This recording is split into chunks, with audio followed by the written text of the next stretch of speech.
Hello everyone and welcome back to another Godzilla battling video, and today we are going over the gameplay for the anime Mechagodzilla and Void Ghidorah. This is the only match of gameplay that we have to look at, and it is between the two MCs of the Godzilla Battleline Summit that premiered yesterday. If you want to watch the full breakdown for that summit, all the information from that, I have it up on the channel. It's probably the video previously uploaded on the channel before this one, so not going to be super hard to find if you go looking for it. We were talking about the gameplay of the two new units, what they do. I went over that in the video yesterday, but now we get to see them in action. Mechagodzilla is a little complicated. The Ghidorah is a little complicated. Not super difficult to understand, though. Mechagodzilla has a few kooky things going on with it. We're going to watch these two play. It's the only match of any gameplay that these characters have. There are some highlight clips shown throughout the stream and on promotional material on Twitter. But this is the only actual real battle that they did with either of the units in the stream, so we're going to go over it, not frame by frame, but we're just going to watch it and talk about it as they go through. So right side is using Mechagodzilla as a leader, so we will see the leader ability. Left side right here, you see she has Void Ghidorah at level 6. As the energy charges up right down there and hits level 9, this Ghidorah goes to level 9. That is because the more energy you have, the more powerful the Ghidorah will be. It's 3, 6, and 9 are where you can use it, and it's weakest at 3 energy, it's most powerful at 9. It has a different animation for each one, and Medphys will say something different. So you saw him highlight right there. What was that? Can we rewind just a little bit? Can we go back a little bit? A little bit back. So he's using right now Ghidorah at power 3. So there he is, he plays Ghidorah power 3. And you can see it churning through the Mechagodzilla's health. Now, the Mechagodzilla has a nanometal or nanomachine shield that is just around it seemingly all the time. I think maybe it'll go away, but I don't know. I don't think so. So right here, yeah, okay, so it did go away after taking enough damage, the same way that 1,000-Year Dragon Ghidorah's goes away. Yet in the yesterday's video, I said that it doesn't go away. That's my bad. Like I said, I didn't watch the gameplay until making this video, which is being recorded on the same day of the event. So, apologize for that. Mechagodzilla has that nanomachine, or nanometal shield, nanomachine, son, always on. And then here is the Void Ghidorah at what, 9 energy? Yeah, so you can see on the left side, here's the animation for the 9 energy Ghidorah. And he also, I believe, uses the Ghidorah at the same time as she did. So they basically, that Ghidorah at level 9 just killed out the chibis. This is all at fixed. So, level 20 Ghidorah kills level 20 chibis in one shot. I'm pretty sure it went through that Jet Jaguar shield as well. Who was that over there? No. So there's the Jet Jaguar. So this is level 6 Ghidorah on the right-hand side. And then on the left-hand side, she's popping a level 9 Ghidorah. That's what the two different black holes are. Everything on the board dies. The higher level the Ghidorah, I believe the higher the percentage the health gets removed from the enemies, because they're getting their health. Enemies are getting their health removed on a percentage basis. It's not hitting leader. On the video yesterday, I was like, oh, maybe it hits leads, maybe it doesn't. It's a little unclear in the translation. It doesn't work on leads. They use the Ghidorah several times in this video, and not once does it ever hit any of the leads. I also think it's worth noting, we have to go back a little bit.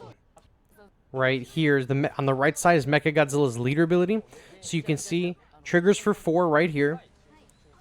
Hits the other Mechagodzilla, and then you can't really see it right now, but look at the bottom right hand side's energy meter. Okay, so he's going to use the Psychic Chorus on himself, and then I'm going to pause it. I'm going to move it over here and try to extend it a little bit. Is it too unextended right there? Okay, so you see right down on the bottom right where my cursor is, right down here, Manila's energy cost is 1. Okay, that is because the Mechagodzilla leader ability will reduce the energy for all units that are, what, 2.8 attack speed by 1, I believe. So yeah, special move converged neutron cannon that transforms. It deals heavy damage to enemies in a specified straight line, and also grants the additional effect of reducing the cost of units with an attack interval of 2.8 seconds or more. So just wanted to make sure that you guys saw that Manila go down in price. So that's how that works. Continuing with the gameplay. Here's that Ghidorah that we saw, and then she's going to pop the 9. So that's a 6 Ghidorah on the right and a 9 Ghidorah on the left. You can see the animations for the twofer. You can see the animation. I think the animation cancels itself out for the triple one, and then now it activates here. There's a weird issue with both of them happening at the same time. I'm sure that's going to happen a bunch during actual gameplay. We're just going to keep watching and wait for them to do something else. You can also see that the Mechagodzilla, the anime one, is 8 energy. We went over that before, but in case you weren't sure, there it is. Does she place it right there? She takes a little bit of time. He's healing up. She's letting the Manila attack him. She's just thinking about doing something, I guess. She's just... There it is. So, there's Rainbow Mothra. Cool. Waiting for her to place that Mechagodzilla. There's the Chibis. And so then here with the Chibis and the Rainbow Mothra, right side, he pops the level 9 Void Ghidorah, I think when they're right in the middle. And even though the black hole is in the middle of the map, it's kind of off-center, it doesn't matter. The ability hits everyone everywhere. You saw it immediately goes to the Rainbow Mothra shield. It immediately is running to the Chibis. Rainbow Mothra is dead right there. The Chibis are dead right there. So at level 20, if everything isn't fixed, level 20, the Void Ghidorah still is just one hit KO'd both, or all 3 of those units. 3, technically.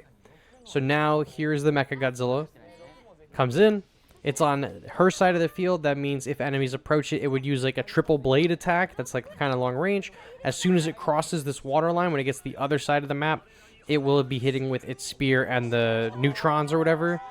Or the nanometals. I keep saying neutrons, it's nanometal. But you see the Ghidorah there took health away from the energy base. It affects facilities and all other characters except leaders. So right there, we can pause it. Just go back a little bit. There's the Ghidorah. Pay attention right here to the Jet Jaguar. Comes in with 4 shields.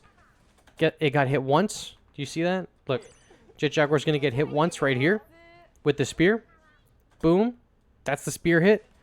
And then it gets a delayed reaction of 3 hits. Boom, boom, boom, boom. Took away the Jet Jaguar shields in one shot. In one shot. Took away the 4 Jet Jaguar shields. It'll probably do something very similar to Shinden as well. There is the Void Ghidorah. He's using it as a last stage to try to kill that Mechagodzilla out. And that is pretty much how the battle's going to go. So, I think both of the units are pretty sick. I think probably Mechagodzilla is going to see just a ton of play. The only reason I think maybe he wouldn't is because his energy is he's 8 cost. But Void Ghidorah also seems extremely impressive, and the energy for him at his best is 9. So Earth users who are already used to using very high energy pieces, probably you're going to have an advantage. They're going to go nuts. They're going to try to, outcharge their energy up to whatever, and, out energy you and try to get all the hits in. But I don't even know what I'm saying. I'm just rambling. I'm watching the battle. But that's the battle from them. We can take it back. We can, run it back a little bit. I think both units are super interesting. I think Void Ghidorah looks absolutely gnarly. The 9 energy pull for that massive damage, we're going to have to wait and see how that shakes up. But that's just unavoidable damage. I'm curious to see the interaction between it and Kong Beast Glove when he jumps, because that is completely immune to everything. So if he jumps while that ability is happening, will he still be taking damage, or will he become immune? I don't know. But it's going through the Rainbow Mothra shields. It's doing 1 hit at least on the Rainbow Mothra shield before it rinses everything else down. I believe it's used on the Jet Jaguar at one point too, or another. If I'm not remembering correctly, but we looked over here and look, it went through the Rainbow Mothra and it killed out the Chibis instantly. You can see it doing the hits. So at level 9, hold on, let's count the hits. The pulses of energy. Watch: 1 pulse, 2 pulse, 3 pulse, 4 pulse, 5 pulse, 6 pulses, 7 pulses, 8 pulses, and just dies. So unsure if the pulses are how many times it's actually hitting for that percentile damage, or if that's just effect. But I think it also goes through Jet Jaguar. I don't remember if that ever happens though. There's the Jet Jaguar. Yeah, here's the other Jet Jaguar, but oh, this isn't even my straw out. I think I gotta go back more, but he already has the shields down and everything, so I don't think it really is gonna show us. Yeah, it's not gonna show us it taking the spear down. But anyway, you guys, That's what I got for you guys today. I hope this was informative to some capacity and you got to see some actual gameplay with the 2 brand new units ahead of their arrival. Let me know in the comments down below which one you're most excited for. I think I'm most excited for Void Ghidorah. I think it looks extremely interesting, but I feel like Mechagodzilla is just going to be the more practical option for battle. So that's what I got for you, and I'll catch you in the next one. Bye-bye.